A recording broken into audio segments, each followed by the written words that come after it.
European യൂണിയനും മെക്സിക്കോയ്ക്കും എതിരെ 30% ഇറക്കുമതി താരിഫ് പ്രഖ്യാപിച്ചിട്ടും കഴിഞ്ഞ ട്രേഡിംഗ് സെഷനിൽ American market decent performance കാഴ്ചവെച്ചു.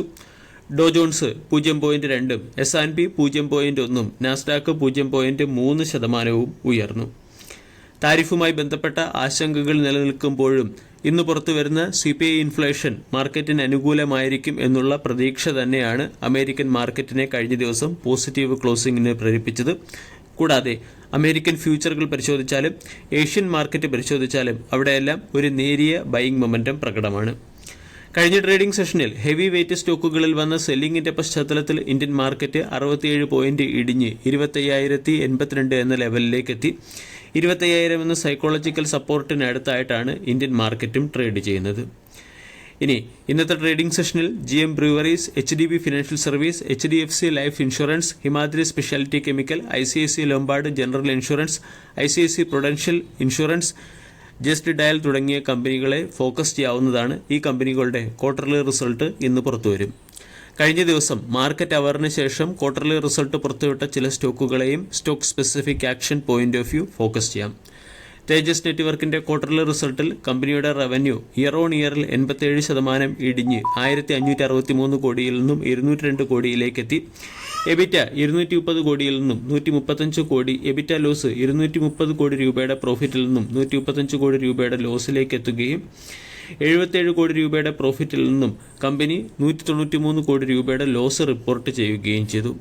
Tata ടെക്കിന്റെ quarterly റിസൾട്ടിൽ കമ്പനിയുടെ റവന്യൂ 3.2% ഇടിഞ്ഞ് 1,285 കോടിയിൽ നിന്നും 1,244 കോടിയിലേക്ക് എത്തി. കമ്പനിയുടെ എബിറ്റ 17% ഇടിഞ്ഞ് 202 കോടിയിൽ നിന്നും 168 കോടിയിലേക്ക് എത്തുകയും മാർജിൻ 15.7% നിന്നും 13.6% എത്തുകയും നെറ്റ് പ്രോഫിറ്റ് 10% ഇടിഞ്ഞ് 188 കോടിയിൽ നിന്നും 170 കോടിയിലേക്ക് എത്തുകയും ചെയ്തു. റാലിസ് ഇന്ത്യയുടെ ക്വാർട്ടർലി റിസൾട്ടിൽ റാലിസ് ഇന്ത്യയുടെ നെറ്റ് പ്രോഫിറ്റ് 98% വർദ്ധിച്ച് 48 കോടിയിൽ നിന്നും 95 കോടിയിലേക്ക് എത്തി.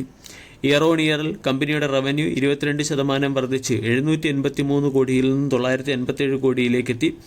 എബിറ്റ 56% വർദ്ധിച്ച് 96 കോടിയിൽ നിന്ന് 180 കോടിയിലേക്ക് എത്തുകയും എബിറ്റ മാർജിൻ 12% നിന്നും 15% മെച്ചപ്പെടുകയും ചെയ്തു.